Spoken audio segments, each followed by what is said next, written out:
3 మాసాలలో రాష్ట్ర ఆర్థిక పరిస్థితి దయనీయంగా ఉన్నా కూడా మీకు జ్ఞప్తి చేస్తూ ఉన్నా. ఏలిన వారి అల్లుడు అంటే కేసీఆర్ గారి అల్లుడు మా ముఖ్యమంత్రి రేవంత్ రెడ్డి గారి మాటలు చెప్పాలంటే దూలంలాగా విరగడం కాదు, దూడకున్న బుద్ధుని అన్నట్టుగా ఏం చెప్పిండు, బంగారు పల్లెల్లో అధికారాన్ని అప్పచెప్పినని మాట్లాడాడు.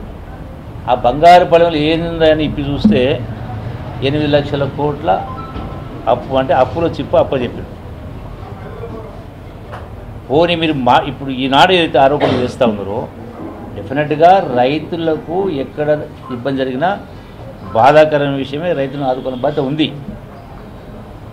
ఒకవేళ ఈ పరిస్థితి మీరు తీసుకొచ్చి పెట్టి అయినా కూడా ఇవన్నీ చేస్తూ ఉంటే మళ్ళీ ఆరోపణలు చేసే కార్యక్రమం చేస్తూ ఉన్నారు.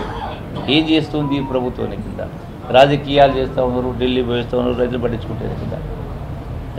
జరిగి 3 రోజులు అయింది.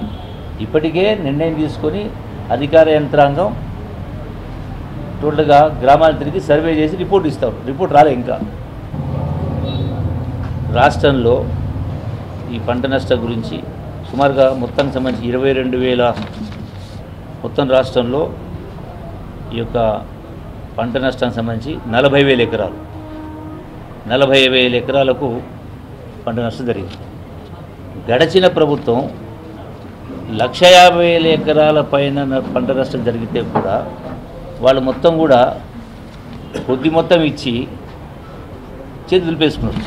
ఆ తర్వాత 10 సంవత్సరాలు ఎన్ని సందర్భాల్లో పంట నష్టం జరిగినా, వరదలు వచ్చినా, వడగండ్లు వచ్చినా ఏ రోజు కూడా వాళ్ళు ఇచ్చినటువంటి పాపన పోలే. ఏనాడు కూడా వాళ్ళు రైతులను ఆదుకునేటువంటి కార్యక్రమం చేయలే. గత ప్రభుత్వం బీఆర్ఎస్ అధికారం ఉన్న సందర్భంలో రైతులకు వినిపించడం 0 టోటల్గా. ఎక్కడ ఏ సంవత్సరం కూడా ఇచ్చే కార్యక్రమం చేయలే. కనీసం నివేదిక కూడా తయారు చేయలేదు గత ప్రభుత్వం. 10 సంవత్సరాలు పంట నష్టం జరిగితే రైతాంగానికి ఏ సంవత్సరం కూడా ఒక నివేదిక ఇవ్వలే. కేంద్ర ప్రభుత్వంలో తీసుకోలే, కేంద్ర ప్రభుత్వం అడగలే. అంటే మేము రైతు బంధు ఇస్తా ఉన్నాం కదా ఇంకెందుకు అనే పద్ధతిలో ఈనాడు ఈ ప్రభుత్వం రైతు బంధు ఇస్తూ మళ్ళీ ఇన్పుట్స్ అవుట్పుట్ ఇస్తూ ఉన్నాం కదా. అంటే వ్యత్యాసం అనేది గమనించమని మిమ్మల్ని కోరుతా ఉన్నా. మీరు 10 సంవత్సరాలు చెప్పినా కూడా ఇవ్వలేదు.